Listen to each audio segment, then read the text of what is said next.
Olá a todos, sejam bem-vindos a mais uma videoaula do curso de Física Elétrica.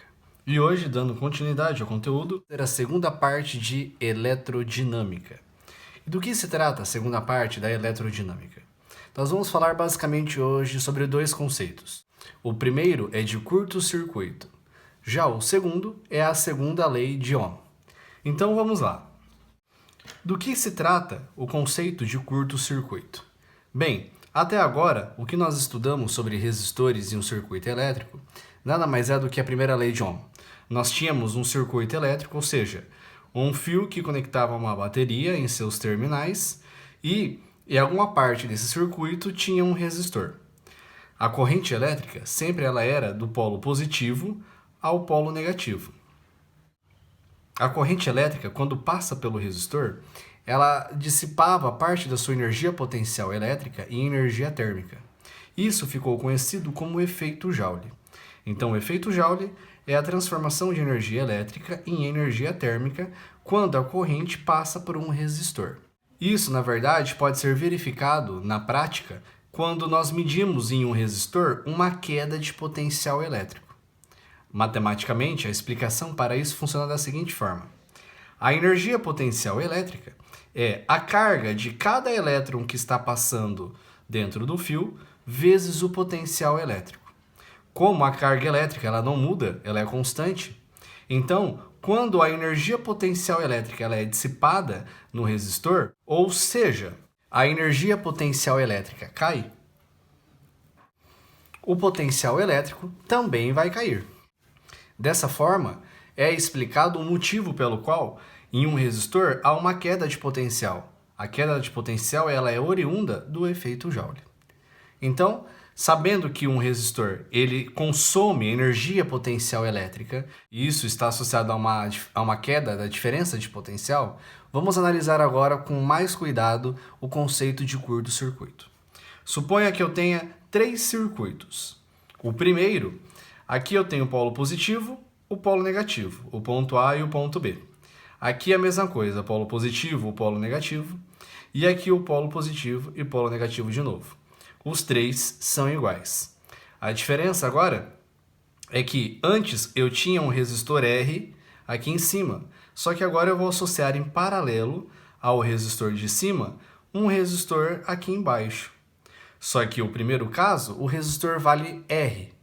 No segundo, a resistência é R sobre 10, ou seja, 10 vezes menor do que esse resistor aqui. E o terceiro caso, a resistência associada em paralelo é R sobre 100, 100 vezes menor do que a primeira e 10 vezes menor do que a segunda. O que isso significa? Vamos lá. Sabendo que a corrente elétrica ela vai do ponto A até o ponto B, quando tem um resistor associado em paralelo, essa corrente vai se dividir igualmente nos dois percursos. Depois vai se juntar novamente nesse ponto, chegando até o ponto B. Agora, suponha o seguinte, que o resistor que está embaixo associado em paralelo com o resistor de cima, ele é 10 vezes menor, ou seja, é um resistor variável, como se nós pudéssemos diminuir a sua resistência. Você concorda que a corrente elétrica agora não vai se dividir igualmente, pois a resistência de cima é 10 vezes maior do que a resistência de baixo. Ou, se você preferir, a resistência de baixo é 10 vezes menor. O que isso significa?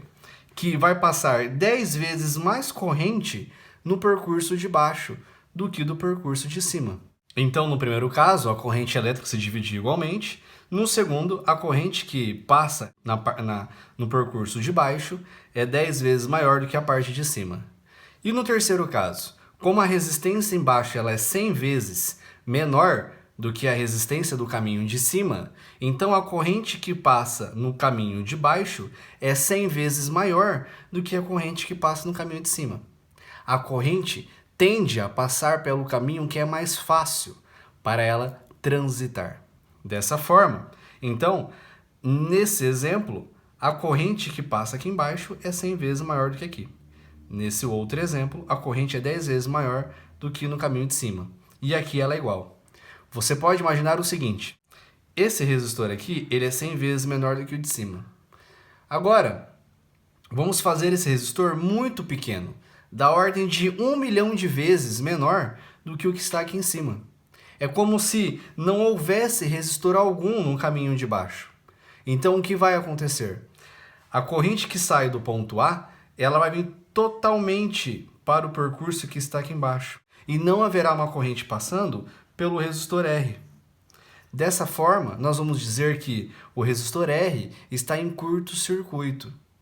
De novo, como agora a corrente sai do ponto A e o caminho de baixo não oferece resistência nenhuma ou muito pequena comparado ao caminho de cima, a corrente elétrica prefere passar totalmente pelo caminho de baixo.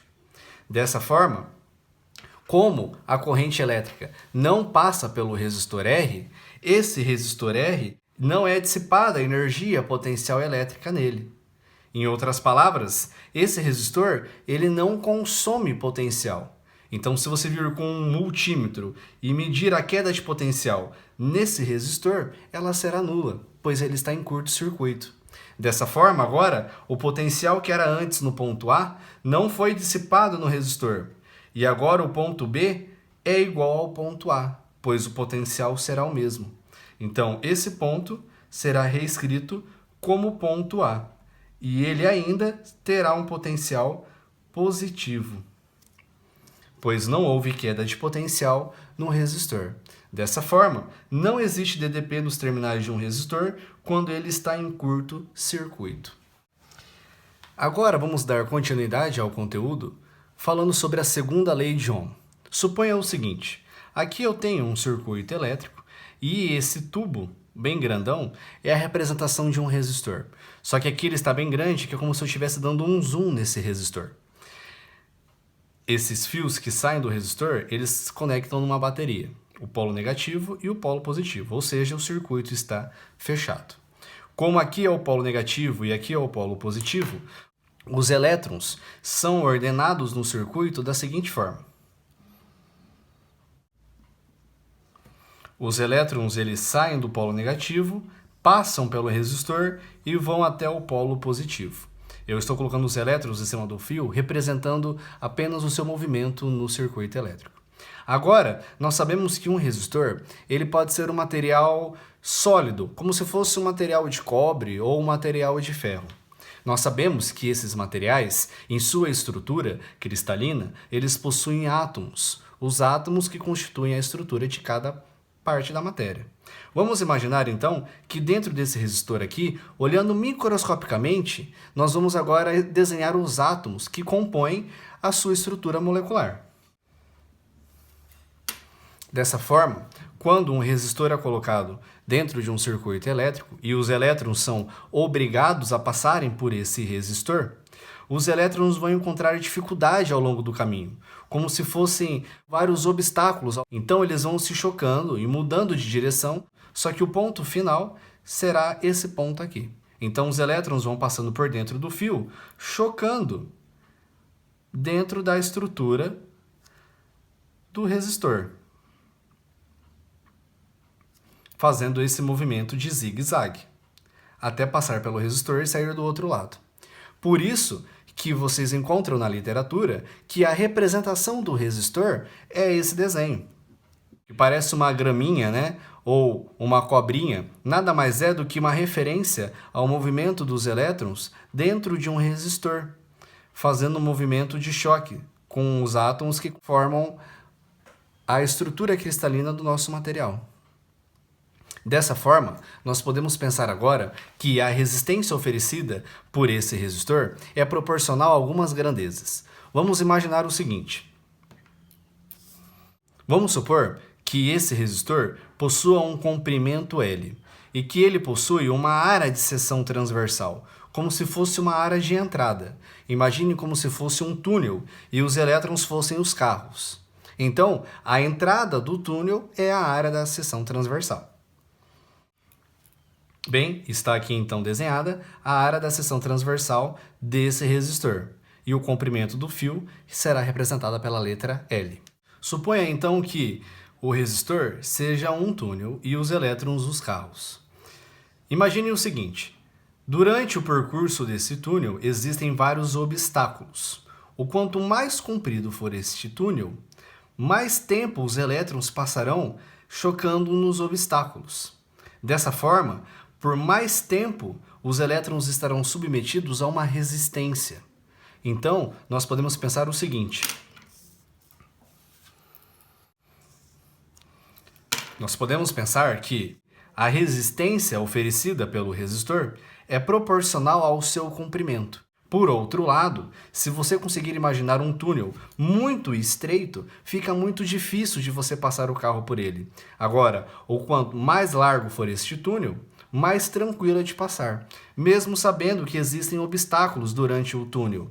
Dessa forma, a resistência desse resistor ela é inversamente proporcional à área da seção transversal. Agora que nós sabemos que a resistência de um resistor é diretamente proporcional ao comprimento do resistor e que a resistência de um resistor é inversamente proporcional da área da seção transversal, ou seja, um resistor mais fino oferece mais resistência do que um resistor mais grosso, vamos agora enunciar uma forma muito clara de relacionar o comprimento e a área da seção transversal com a resistência de um fio.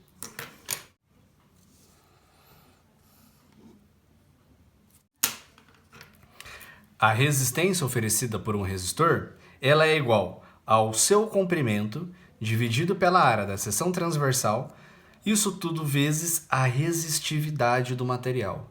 Cada material é tabelado e ele oferece uma resistividade específica, ou seja, cada material tem a sua propriedade física que é chamada de resistividade.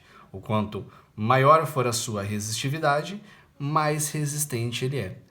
É a resistividade que é a grandeza que torna a proporção direta entre a resistência e o comprimento e a proporção inversa entre a resistência e a área como uma igualdade. Além disso, nós podemos agora relacionar este conceito que os elétrons eles encontram uma dificuldade para se mover dentro de um resistor devido ao choque com os átomos que constituem a estrutura molecular do resistor com a energia potencial elétrica. Veja, nós vimos anteriormente que quando os elétrons passam por um resistor, ele perde a energia potencial elétrica. Mas o que seria essa energia potencial elétrica? A energia potencial elétrica ela é fornecida aos elétrons. Os elétrons eles vêm caminhando pelo fio, chegam num resistor e devido ao choque com as moléculas que constituem um resistor, eles perdem a energia potencial elétrica. E essa energia potencial elétrica se torna uma energia térmica, proveniente do choque com as partículas dentro do resistor. Então, de maneira teórica, nós podemos ver que a perda de energia potencial elétrica está associada com o choque dos elétrons com os átomos que formam o resistor. Bem, então, por hoje é só. Muito obrigado pela atenção de todos e bons estudos!